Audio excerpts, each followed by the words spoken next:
அஸ்ஸலாமு அலைக்கும். எல்லாரும் எப்படி இருக்கீங்க? அல்ஹம்துலில்லாஹ் ரொம்ப நல்லா இருக்கோங்க. ரொம்ப ரொம்ப ரொம்ப நல்லாயிருக்கும். இன்றைக்கி ஜும்மா இல்லையா? ஃப்ரைடே இல்லையா? இன்றைக்கி ஃப்ரைடேனா என்ன சொல்லுங்கள்? ஒரு பெருநாளுக்கு சமம் தானேங்க.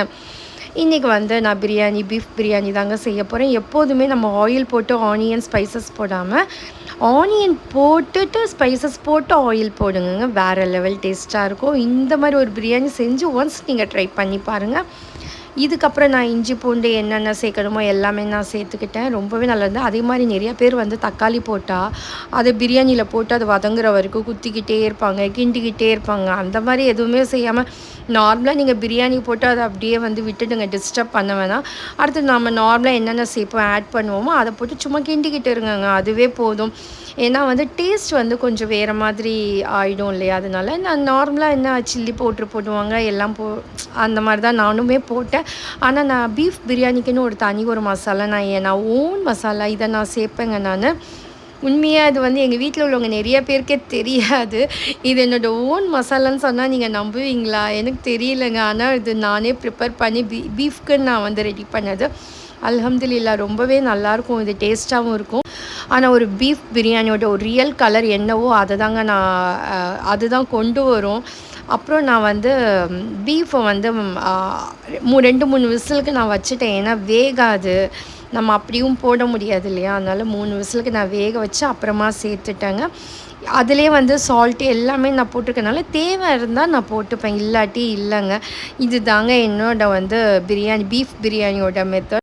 இதுக்கப்புறம் நான் வந்து அரிசி போட்டிருக்கேன். 1/2 கிலோ அரிசிக்கு 1/2 கிலோ நான் கறி போட்டிருக்கேங்க. இதுக்கப்புறம் நான் ஸ்டவ்வில் நான் தம் பண்ணிடுவேன். ஏன்னா இண்டக்ஷனில் வச்சோன்னா நம்ம அது வந்து அடி பிடிச்சிரும் இல்லையா? பாருங்களேன், சூப்பராக இருக்கும். உதிரியாகவும் இருக்கும், நல்லாவும் இருக்கும். தக்காளி பாருங்கள் மேலே மிதக்குதா. இதுக்கப்புறம் அது நமக்கு தேவையில்லை. சாப்பிடும்போது நம்ம எடுத்து போட்டுற வேண்டியதுதான். ரொம்ப இருக்கும். இன்னும் ஒரு 5 மினிட்ஸ் இதில் தம்மில் இருந்தாலே போதுங்க. ரொம்ப நல்லாயிருக்கும். இப்போ பாருங்கள், எடுத்து வச்சு சாப்பிடும்போது வேறு லெவலில் சூப்பராக இருக்கா? நான் வந்து உங்களுக்கு சொல்கிறது என்னென்னா, நீங்கள் ஆயில் போட்டு பண்ணாமல் நீங்கள் ஆனியன் போட்டு ஸ்பைசஸ் போட்டு ஆயில் போடுங்கங்க. சூப்பராக இருக்கும். அந்த ஒவ்வொன்றும் ஆயில் வந்து அதை நம்ம ஃப்ரை ஆகிற அந்த ஒரு இது மட்டும் கரெக்டாக கொண்டு வந்துட்டிங்கன்னா பிரியாணி சொல்லவே முடியாது. சூப்பராக இருக்கும். உங்கள் முன்னாடியே நான் கொட்டுறேன். எவ்வளோ உதிரியாக இருக்க பாருங்கள். கறியுமே ரொம்ப சாஃப்டாக நல்லா இருந்தது. ஆனால் கையில் நிறையா காயம் எனக்கு இருக்குங்க. சூடுபட்டு.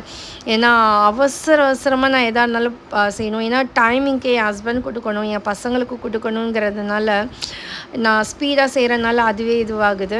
இப்போ ஏதோ கொஞ்சம் வீடியோ எடுக்கிறனால எனக்கு கொஞ்சம் ரிலாக்ஸாக நான் சமைக்கிற மாதிரி எனக்கு ஃபீல் ஆகுது. அல்ஹம்துலில்லாஹ் ரொம்ப நல்லா இருந்தது. நீங்கள் உங்கள் வீட்டில் என்னெல்லாம் சாப்பிட்டீங்க என்னங்கிறத மறக்காமல் எனக்கு கமெண்ட்ஸ் பண்ணுங்கள். என்னோடய பிரியாணி எப்படி இருந்ததுன்னு எனக்கு லைக் பண்ணுங்கங்க. பார்த்தீங்களா, ஒரு ரியல் பீஃப் பிரியாணியோட கலர் இந்த மாதிரி தாங்க இருக்கும். இதில் எந்த ஒரு கலர் எதுவுமே நான் சேர்க்கல. அல்ஹம்துலில்லாஹ். எங்களுக்காகவும் நீங்கள் துவா செய்யுங்க. நானும் உங்களுக்காக அதிகமாக துவா செய்கிறேன். இன்ஷா அல்லாஹ் எனக்கு சப்போர்ட் பண்ணுங்கங்க. அஸ்ஸலாமு அலைக்கும்.